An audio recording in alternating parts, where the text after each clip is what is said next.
My hands are filthy. No, legit, like, it's pointless trying to wash the shit off my arms, because being near anything like this, you just get covered in soot.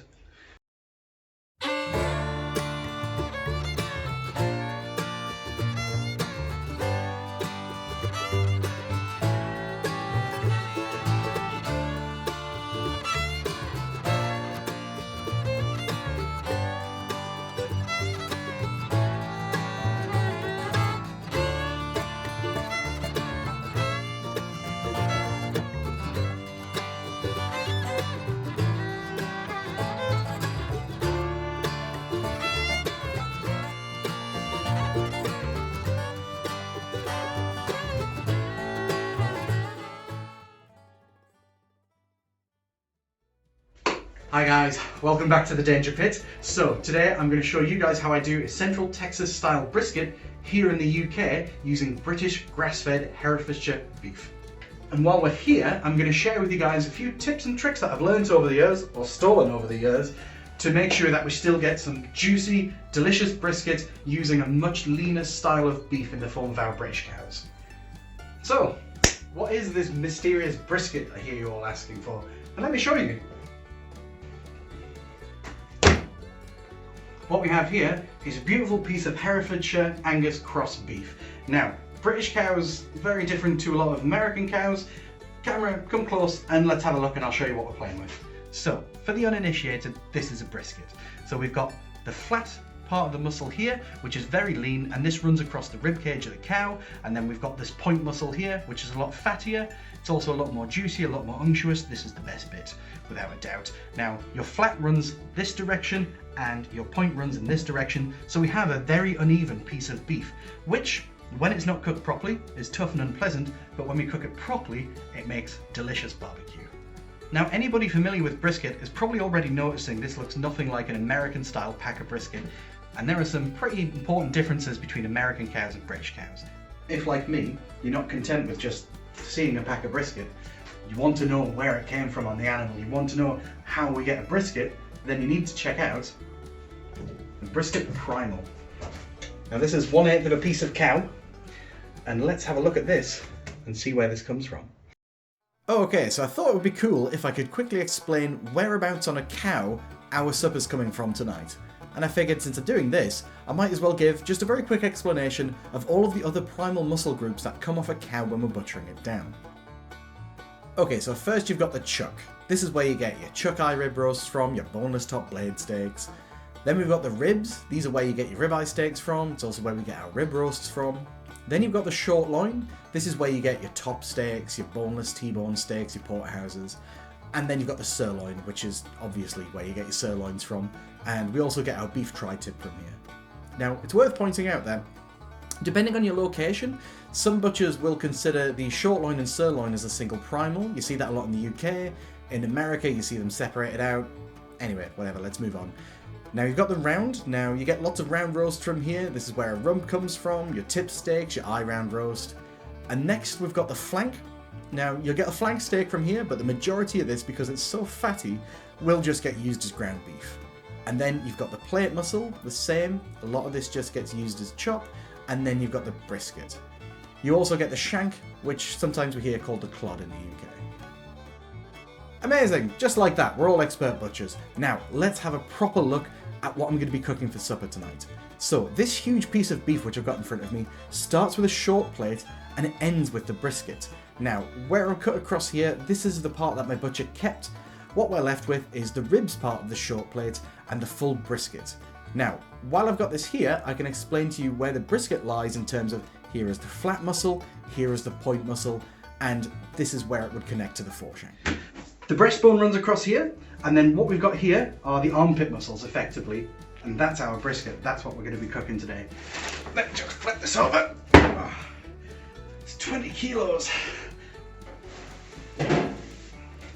So, if we were to take these and put them next to each other, you can just about see where this came from. So, this is your left hand side, this is your right hand side. We've got the ear here, this is where your burnt ends will come from. And then what we've got is, we've got the point muscle, that fatty lovely piece of muscle, and then you've got the flat, which runs, just get rid of this, You've got the flat muscle, which runs the length of the ribs down here. Now what we're going to do to separate this down, we're going to count 5 or 6 ribs down here, slice it down here. This will be our brisket, and then these leftover ribs, let's make some smoked dinosaur ribs. That'll be nice. Now, when we're talking about dinosaur ribs, what we're talking about is once we've removed the brisket and the brisket ribs from this, we'll be left 3 or 4 ribs on here with some good meat which runs across the top. Now, a lot of the times this meat just gets used for chop when you're making mince or anything like that, but I reckon we take them, we season them, we get some good smoke on them, we'll get 3 or 4 lovely beef ribs with the ribs still exposed and the meat on top, and it'll make some delicious barbecue. Now, one thing that's worth mentioning as well, so I like no waste when we're doing our cooking. So all of this is going to get used. Any of the meats that we don't keep on the brisket or that we don't use for the ribs, we're going to use for chop, and we're going to make into mince, which we'll make some chili with for our guests tomorrow. All of the fat we're going to take out, we're going to render down into tallow, and we'll use that down the line in the process. And the ribs that I've got spare, I'm going to take them, I'm going to throw them in a pot with some mirepoix, and we're going to make our very own homemade beef stock. That way, no waste. Perfect. Cool. Let's butcher this.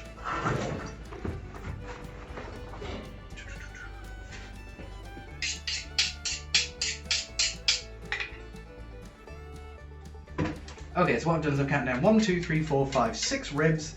This is my brisket. These are my beef ribs.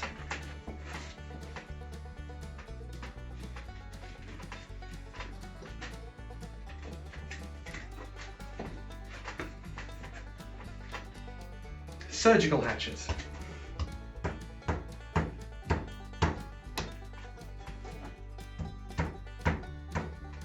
My butcher's watching this, he's going to be very disappointed.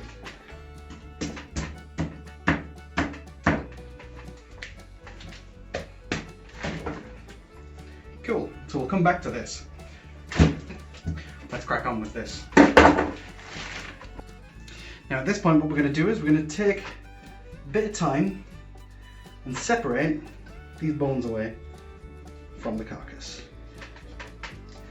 Now, traditionally what you do is you run your knife up here, you bone out each rib, and then you'd use the middle of the rib for chop, but that leaves big scores on the underside of the beef, and we don't want that. So, by running our knife across the back and lifting this whole flap off, we're just preserving the underside here. We're not going to lose any extra moisture by accidentally stabbing holes in it, where the moisture could come out during the cook.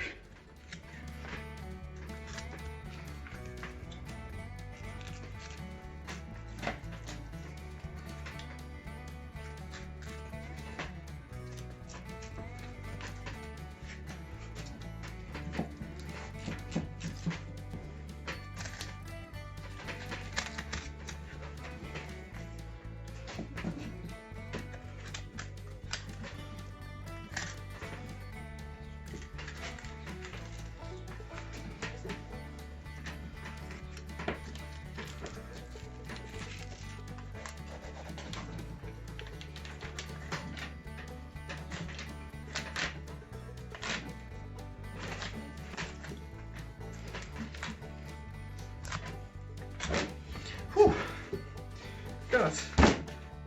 Right, and so there we have a bone out brisket. So you can see how it's starting to look a little bit more briskety now, and so what we're going to do is I'm going to take this, I'm going to tidy this up a little bit, we're going to remove the fat, we're going to remove the silver skin, and what we'll be left with is a beautiful piece of brisket. So starting from the underside, ooh, where we've got these big bands of fat. I'm going to take some of these out, but I want to try and leave as much of this intact as possible. Now all this fat, all this really pillowy fat that I can break apart with my fingers, I'm going to take this fat and we're going to use this and render this down into beef tallow.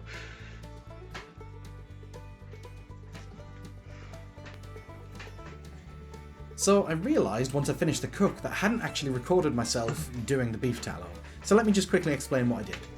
All of the beef fat trimmings that I took from this brisket, I chopped down into little cubes, threw them onto a tray, put them in my oven at about 250 degrees Fahrenheit, and it's worth mentioning that 250 degrees is roughly the temperature when beef fat will render, which is where it goes from being solid to a liquid.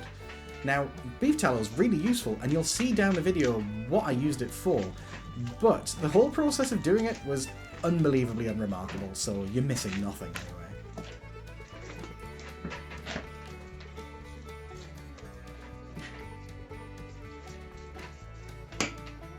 So you see we've got some meat on here, but it's very, very densely packed with this thick, quite hard fat, and so that's going to be mince.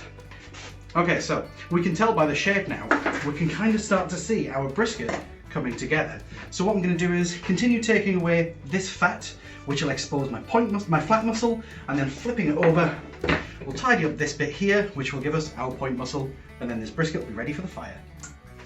So, we've probably got a couple of minutes here where I'm just going to be taking this brisket and chopping it down and tidying it up. And I wanted to touch on why I'm doing what I'm doing today. And what I mean by that is, so I bought 2 briskets from a butcher's. The first brisket that you saw at the beginning of the video, the much redder one, that one came to me through my butcher from the abattoir, pre-chopped, all of the bands of fat and all the decal had already been removed, all of the trimming had been done. All I needed to do was just open the vac pack, tip it out, and then great, perfect, I've got a brisket ready to go, and I'm glad that's an option. But, now it's worth pointing out that pound for pound, getting the brisket on the bone the way that I did today and how I'm chopping in front of you here, costs twice as much as it does getting just a vacuum packed one, because you've got to pay for the weight of the bones, the weight of the fat, and I don't mind doing that, for 2 reasons. Now, the first reason is, here in the UK, butchers, they're not so concerned with making sure that the brisket stays intact. It's not a very much sought after piece of meat, and so when they're going through the ribs, when they're getting the bone off a chop, they're not going to spend as much time, care and attention as I'm spending now to make sure that the brisket comes out perfect without any marks or any cuts through. If a butcher accidentally leaves a cut through a brisket, you're going to get an area there where pockets of rub can get inside and it won't cook properly, or alternatively, like, it can create an area where too much juice and moisture will leave during the cook through where you cut through the muscle. Now that's one reason, and the other reason why I've done this is just because it's cool. I'm really interested in where this meat came from. It's not enough for me to receive a block of meat and go, okay, I'm satisfied with this. I want to know where it came from on the animal. I want to know what muscle groups are involved. And there's a pretty good chance that if you've made it this far into this video, you're interested in it too. So, welcome, friend. Right, so here we go. We've got ourselves a pack of brisket off the bone. So because we don't hormone treat our cows in the UK, and because a lot of our cows are grass-fed, outdoor reared, we tend to find that the fat that you would see on an American cow, you'd see big, thick bands of fat. We don't have that so much. The fat that we do have is a little bit superficial, and sometimes it can be a little bit tacky, like crepe paper. Sort of like the fat which divides the muscles and the bones inside the body, which you heard me tearing it before. Something a little bit more similar to this. So I'm going to take a lot of this up. I'm not going to leave loads of fat on, but I'll show you guys an injection that we use, which is going to add fat back into this so that when we cook, it's going to taste nice and juicy still. This part of the cow here, it's just going to burn, and it's not even going to burn nicely, so I might as well use it and make some mince from it.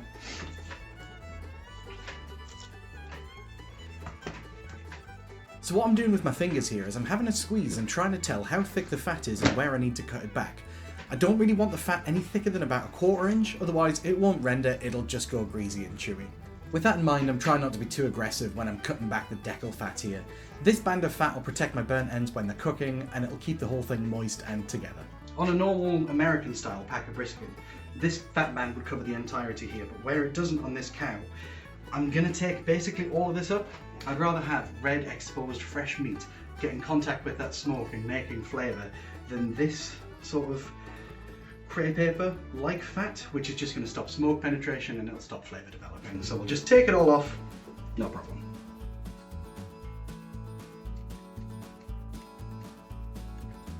Now, the more observant of you guys in my audience will have noticed that I've switched from using my boning knife to my 12-inch chef's knife. Now, the reason for what may seem like such a suboptimal decision is because while I'm sort of stripping away the last of the silver skin and the last of all this fascia, is I've used a 12-inch chef's knife for just about everything I've done for the past 10 years, and it's just what I find comfortable. So when you're doing something like this where you've got the risk of slipping or whatever, use what's comfortable for you, remove any risk of hurting yourself. Cool, so I've had a little tidy up across the top here. Now, these sort of thicker bands of fat where we've got an actual fat cap, I've left that in place because the fat does taste nice when it renders down. I've taken off all of the sort of less good quality fat. And then this side, which is facing the fire, where I've got my point muscle and where I've got here, I've left about a 1/4 inch of this nice pillowier fat on, because this will render out and this will make good eating.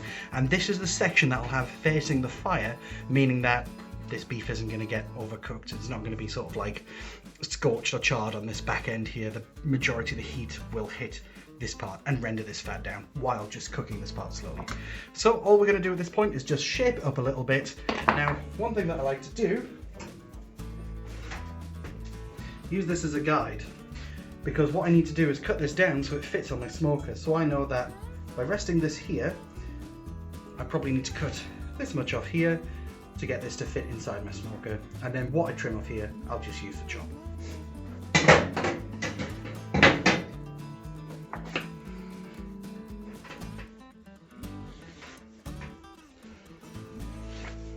Now, if I had a bigger smoker, I would run this so it was the flat facing the fire, but because I'm stressed for space, this part will be facing the fire.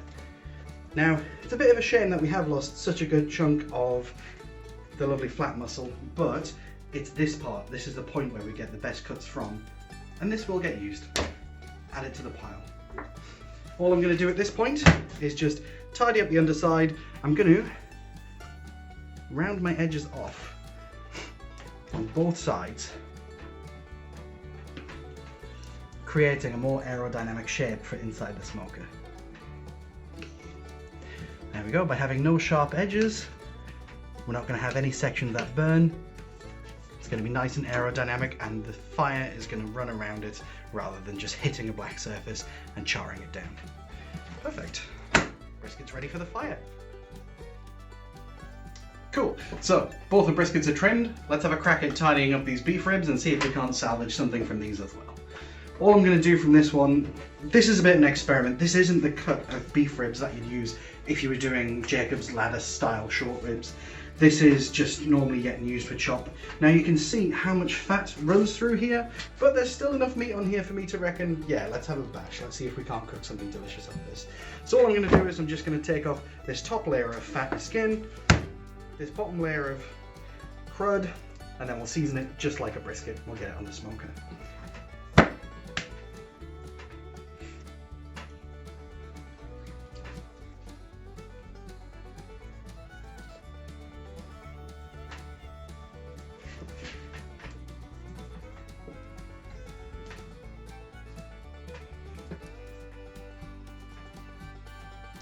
So all I'm doing at this point is just tidying up some of these darker parts where it's a little bit gross. It's just where the meat's aged, but I mean, you don't want to eat that. I don't want to eat that, and I'm eating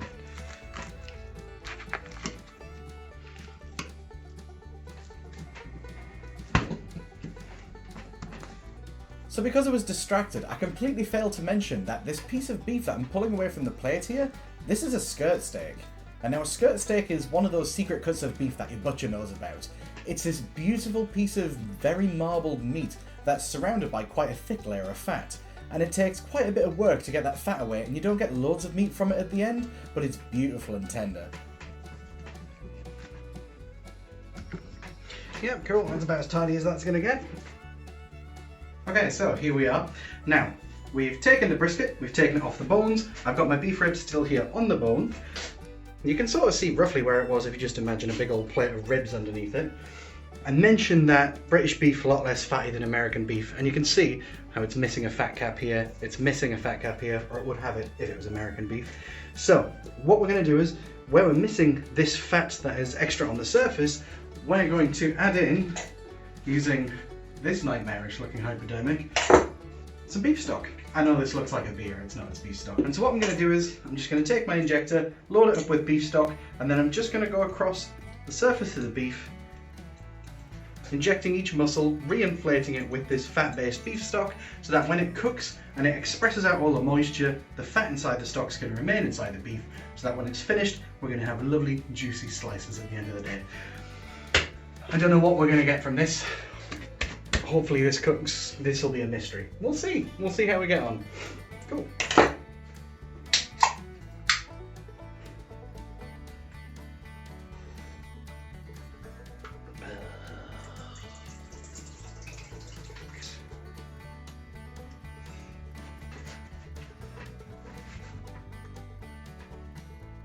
So you can see it rehydrating and inflating the muscles and making a huge mess at the same time. Now I'm not going to put too much injection in the beef ribs because it's got loads of intramuscular fat. However, my 2 briskets, I definitely do. Now I just want to mention that this is the beef which came from a packing factory, where it came to me as a whole brisket. This is the beef that I butchered down myself. Now, aside from how you can tell this one is unprofessionally hacked apart with a hatchet, this one's a lot lighter, this one's much darker. Now, this one was vacuum packed, whereas this one was naturally aged. The aging process, which has darkened down the meat, also tenderizes the meat. So I hypothesized that this is going to make a much nicer brisket than this. So what I'm doing here, I'm not just putting one puncture site and then inflating it. I'm trying to use just one site on the surface to get as much area inside the meat as possible, because I don't want to cover this in pock marks. When the meat stalls, and we'll talk about the stall when we get to it, this is where it's going to be forcing all of the flavour out, all of the moisture, so we don't want to give it extra holes basically to leak from.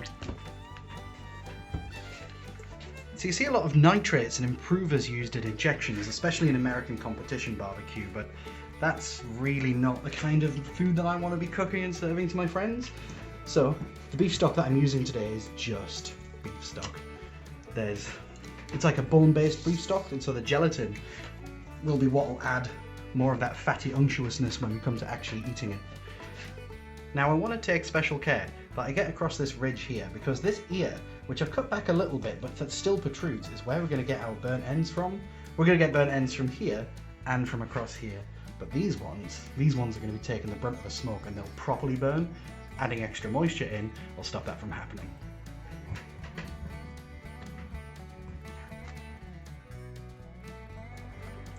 Okay guys, so I've got my chimney away, I've got my beef ready, it's been injected and it's had a chance to sit and sweat out a little bit, so now it's ready for a bit of a slather and a bit of some secret rub, and then it's ready for the pit.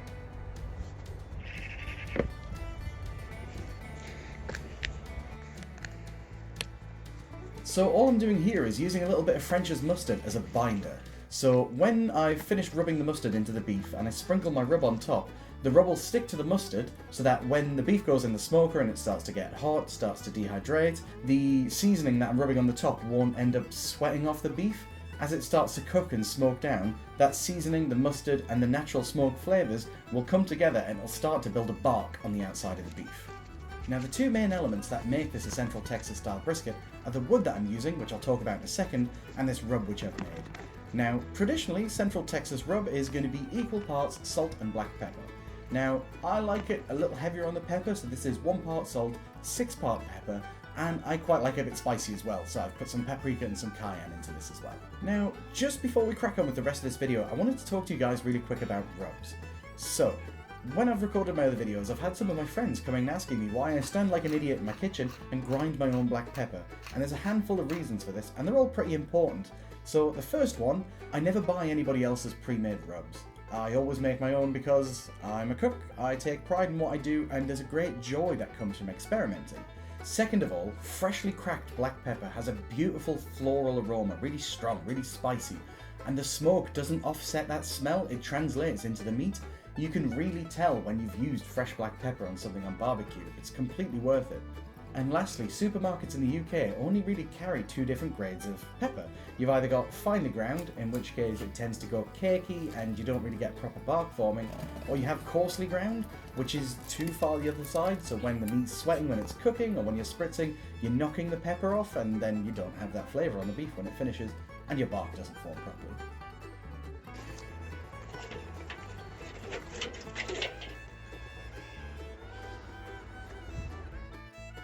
So my chimney of charcoal is ready, so I'm going to bring it inside, we're going to dump it inside the smoker, we're going to get some splits preheated, and let's have a chat about the wood that we're going to be using today.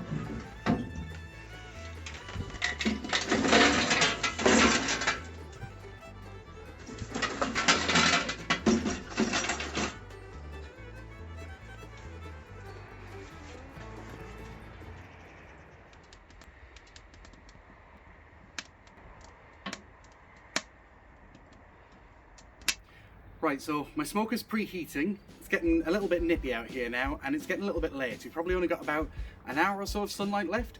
So I figured now's the perfect time for us to have a conversation about Texas. and about the wood that we're going to be using today. In fact, let me just...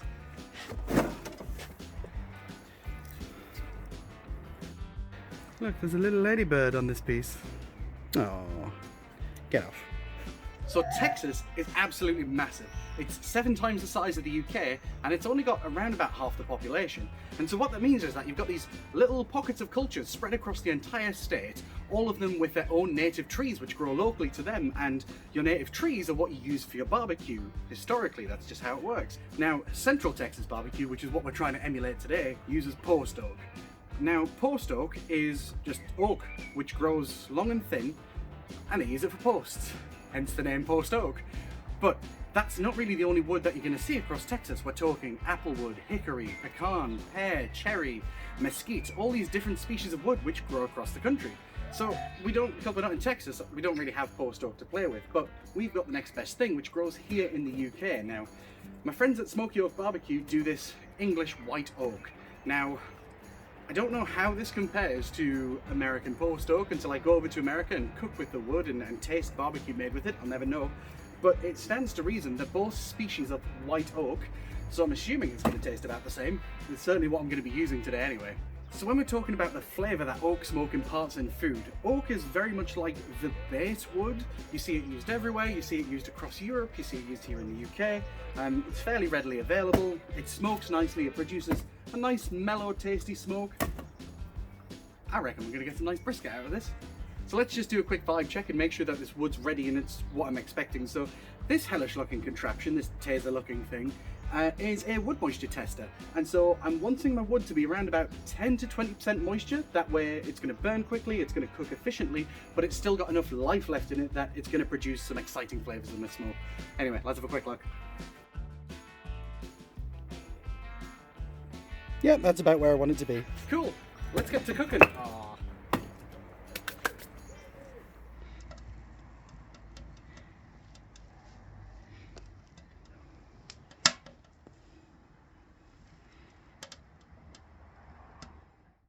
So that means we're ready to get some meat on. Now I'm going to put my beef ribs on the bottom. Cool, so I'm just going to touch up the rub across the top where I've been touching it, and then scoot these back over. Oh, shit. Right, water pan in, which will take the majority of the direct heat. I've got my temperature probes roughly in the middle. So we've got Brisket Prime, which came from the Brisket Primal that I cut down. So I'm just sort of setting it, making sure that it's far back to the stack so it's not touching the sides or anything. Plenty of room to breathe. Fat cap facing the fire. Do the same with Brisket the second. Same again, so I don't want this too near the fire. I want the temperature probe so it's capturing my great surface temperature there. Perfect, perfect. Make sure it's not getting too much direct heat, otherwise it will grill. Touch up the last of the seasoning. And there we go. Now, I just want to make a quick graph and explain how I'm expecting this cook to go in terms of how long it's going to take, which I think it's going to take about 16 hours, up to 200 degrees Fahrenheit, which is the temperature where we finish cooking. Now, if you'll notice, for whatever reason, there's a skeleton in the back of my graph. I guess I just have a skeleton here forever. It didn't wipe up. So just pretend that's not there. Anyway, so when we take our beef and we put it on the smoker, it starts at 40 degrees Fahrenheit, which is around about 0 to 5 degrees Celsius. Now, it begins to climb slowly over the first couple of hours and then starts to incline around about the 4 to 6 hour mark. And then it's around about 160 degrees at the 8 hour mark where we reach the stall.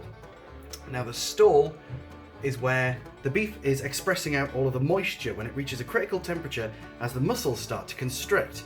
And as it does that and it begins to sweat out, the evaporative cooling effect pulls moisture from the surface of the meat and it stops it getting any hotter. Now, during this time, this is when a lot of amateur cooks begin to panic, thinking there's something wrong with my fire, start increasing the temperatures or anything like that.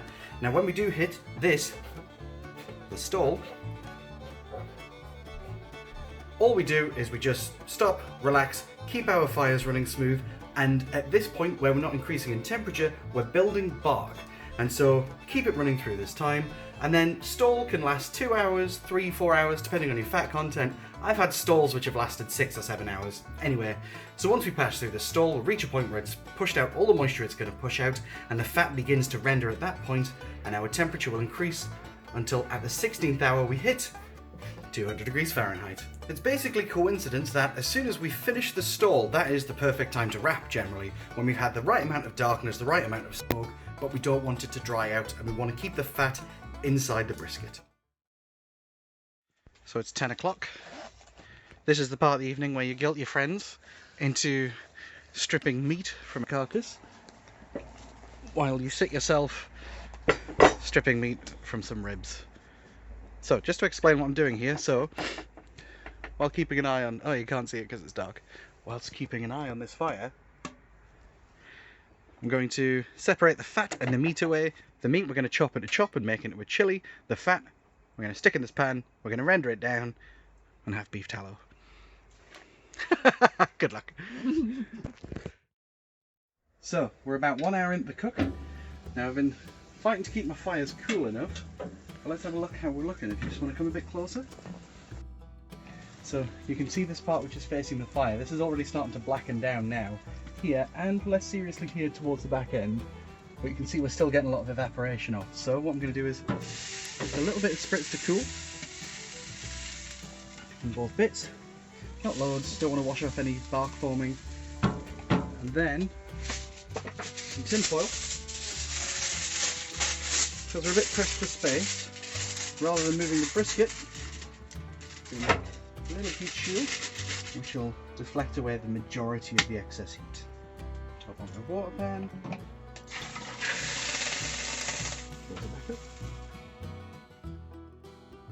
So I've been hand mincing mince now for about an hour. Got about this much mince. That's about enough for a chili. And about this much mince left to go. So we're about 4 hours into this cook. No dramas, everything going nice and smooth. But here's something interesting. The amount of condensation inside my smoking shelter. I've done a lot of briskets and a lot of pork butts. This has never happened before. Okay, 4 hours in, time for a vibe check. Fire's rolling by nicely. Now my surface grate, the one with the briskets on, running at 295. A little bit hotter than I want. I'm kind of aiming for 275, but 237 for my bottom rack where I've got my ribs. I feel like this is the equilibrium we're going to be aiming for. So let's have a little look and see how we're doing inside here. 4 hours in. Brilliant. Brisket's looking sick. You can see the water evaporating off. We've never seen this level of evaporation before coming from a brisket. Getting some good bark development. We're starting to see some fat render and some pockets of fat rendering at the back here as well. And there's my ribs. I can't really get to them. I've kind of trapped them down there. So I'm just going to hope they're doing okay. Nice. So, just going to top up my water while I'm here.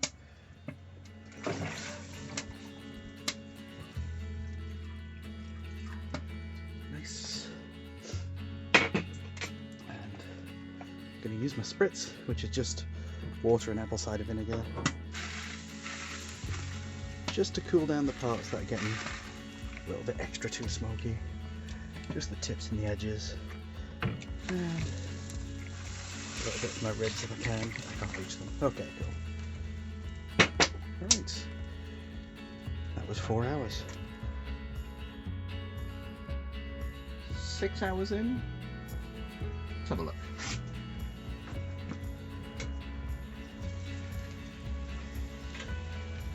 Lovely, lovely, lovely. So what we're playing with here. So I can see some fat render, I can see the evaporation. We're getting dry. Yeah. Try to spritz.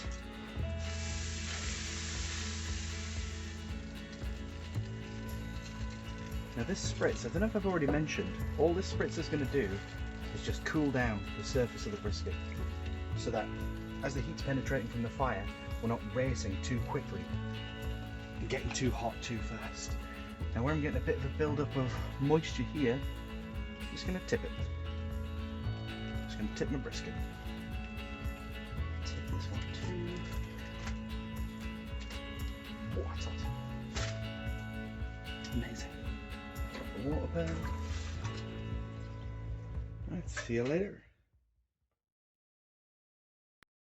So it was my intention at this point to have a quick chat with you guys about how I run Big Alice, how I run her fires, how I keep her steady, and as I'm talking I realised that actually I've got a hell of a lot to say on this topic, and so I'm just going to do it as a separate video. But the cliff notes, for the sake of what I'm doing here, is I'm just making sure that my fires are running clean, making sure I've got maximum airflow, making sure that all my logs are preheated so that when I add them to the fire they catch immediately, but we'll go into this in more detail in the next video. Take another piece. Bloody hell.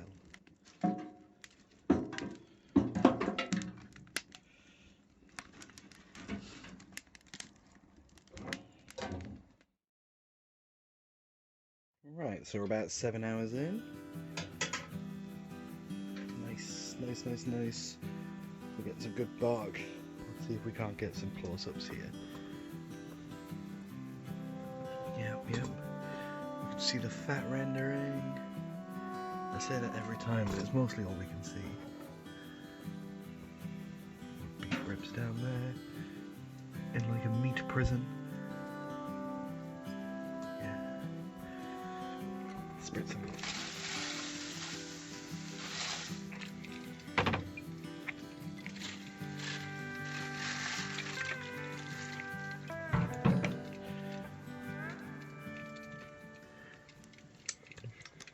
Beefy.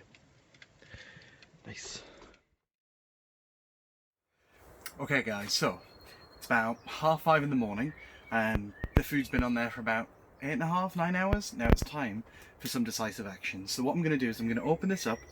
I've got my temperature probe. I'm going to give the 3 different meats a poke, and I want to kind of get a feel for where the temperatures are at. Now I know these aren't going to be ready to wrap yet, but by understanding the temperatures I can choose where to position them inside the smoker if I need to move them around. Now I predict my brisket at the front's going to be hottest, second hottest at the back, and my ribs at the bottom are going to be the coolest because they've been cooking at the lower temperature and they're a bit bigger as well. So we'll move them around based on that. Wish me luck.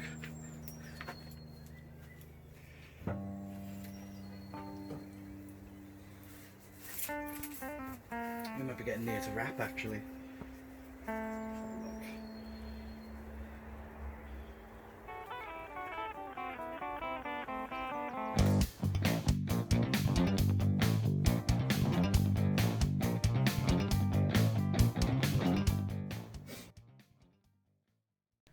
So here I am, 9 hours into a 16-hour cook, and this brisket, which is closest to the fire, is finished. It's overshot its temperatures. It's at 207 degrees Fahrenheit, which sucks because it's also burnt. Now, how do you burn a brisket? Well, apparently really easily. You let your water pan burn off without topping it up, you don't spritz often enough, and you forget to rotate the briskets around so you don't have one taking the brunt of the fire the whole cook. I'm an idiot. So what's really annoying is that Brisket Prime and the ribs are exactly where I want them to be. So they're both sitting about 160 degrees Fahrenheit. They've taken on the right amount of smoke and the right amount of colour that I want them to take from the fire, and they're ready to wrap and get into the oven to finish. And at this point it's basically damage control for the burnt brisket. So in a second you'll see what I did to try and breathe some life back into this brisket, to try and save it as much as I could. And I gave that brisket to my brother, and he promised me that all of the bits that weren't completely inedible charcoal were very tasty. Okay, so the wrap. Now, I'm going to show you guys 2 wraps here. The first wrap I'm showing you is going to be Brisket Prime, which was the brisket that reached 160 degrees internal, and so I'm going to explain to you what I'm doing and why I'm doing it.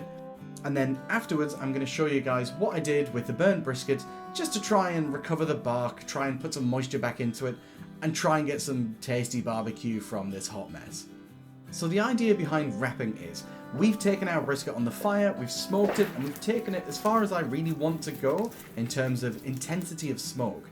Now, you can smoke a brisket the entire time for the full 14, 16 hours of its cook, and it'll come out and it'll still be juicy, it'll still be tasty, but it might be a little bit bitter, a little bit overdone, and the outside can be a little bit charcoaly sometimes. So the idea of wrapping is to preserve the bark, finish the cook, without putting any more smoke onto the meat. So what I've got here is 2 sheets of unbleached butcher's paper. I mentioned earlier on that we were making beef tallow and we were going to use it later on down the line. Now this is what that beef tallow is for. So we've hit 160 degrees Fahrenheit, which means that we're either at or we've passed through the stall, which is where the beef is pushing out all of its water moisture, and what we have left is the beef is going to finish carrying its way up to 200 degrees Fahrenheit, and during that time all the fat's going to render out. Now when you get a juicy slice of brisket, that juice isn't moisture, it's fat. It's rendered beef fat that's passed through that critical temperature. So by spooning tallow onto the top of the brisket, it serves a couple of functions. Firstly, it's going to add a penetrating moisture back into the surface of the beef where we have this bark that we've worked so hard to develop. But we don't want it to be crispy, we don't want it to be brittle, we want it to be nice and soft and have a nice mouthfeel and a nice texture. By adding this tallow back onto the top, we're rehydrating the exterior of the beef.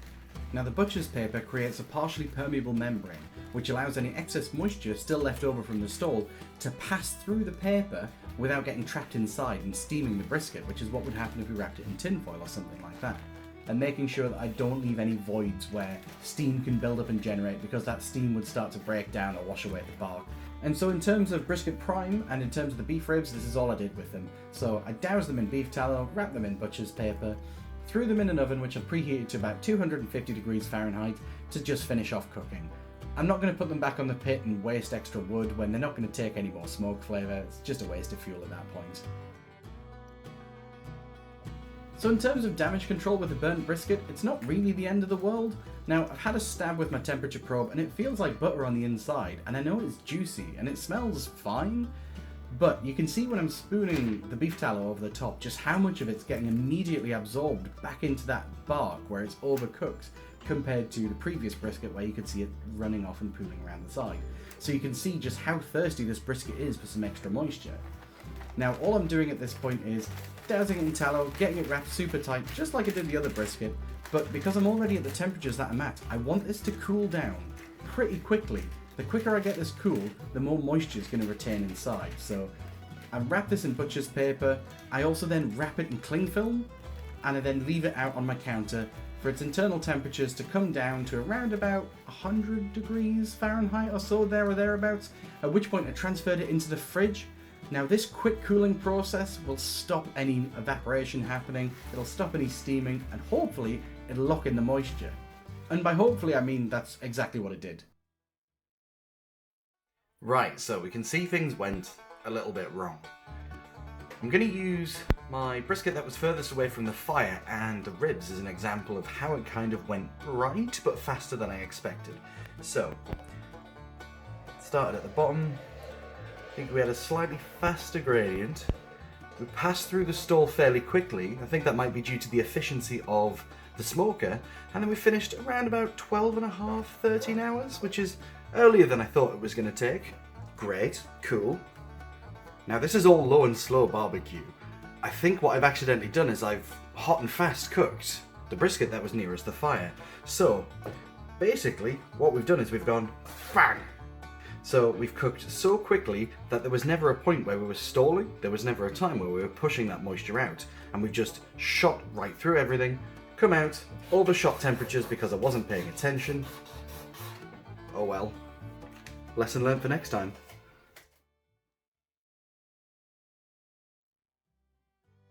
I'm not squeezing it because you should never squeeze a brisket. But look at that, it turned out well nice. I thought I burnt it. Right.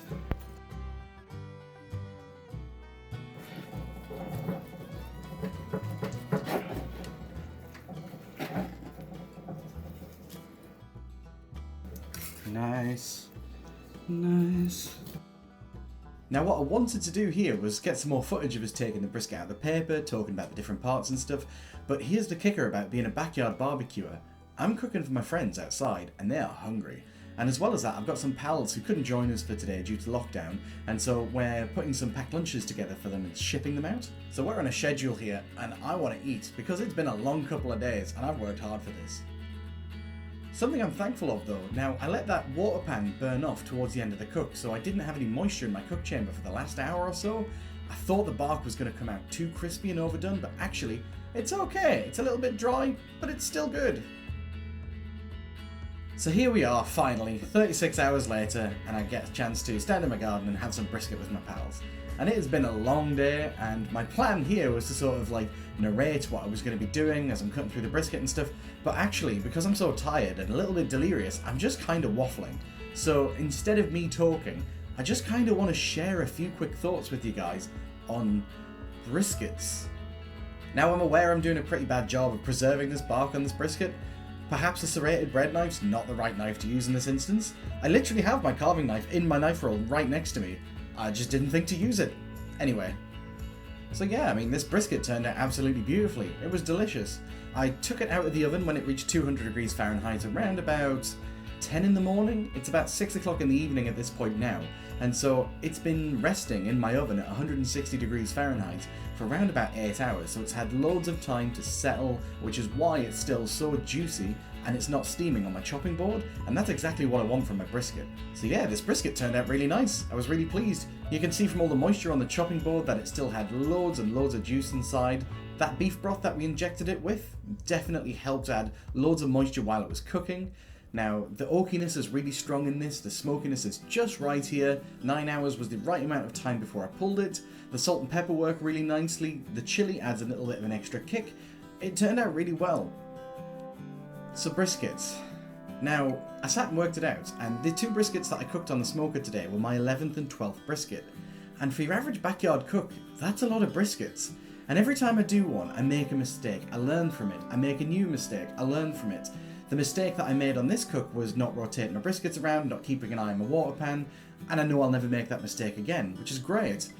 But briskets, they're very vogue, they're very popular at the moment, which is great, but there are other, much more interesting, much more exciting cuts of beef that we can be barbecuing that you just don't get to see mentioned very often.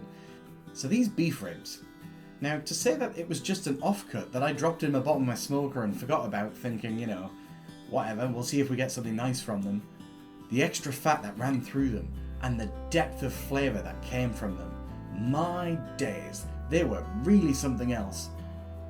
I think I might never cook a brisket again if I've got the choice of having beef ribs. Seriously. I'm just gonna let this video play out, and you'll see what I mean. They were really something else. And if you made it all the way to the end of this video, then thanks very much for watching. I'll see you next time. From between all the ribs and stuff, because me and Heather sat at like 11 o'clock last night, just scraping all the meat out.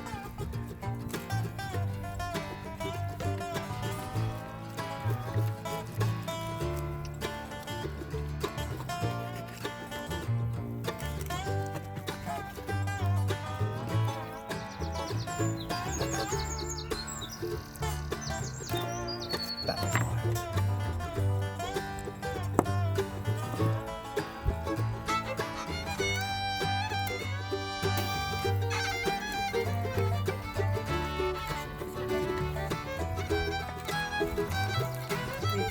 Consume the meat in every way possible, including breathing it in.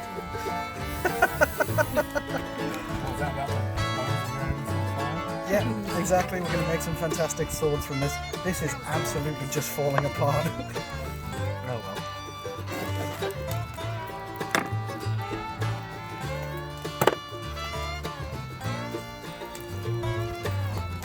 So I think like with the rib meat, we're just kind of going to have to sort of scoop it off. I'll leave the knife there. Just help ourselves.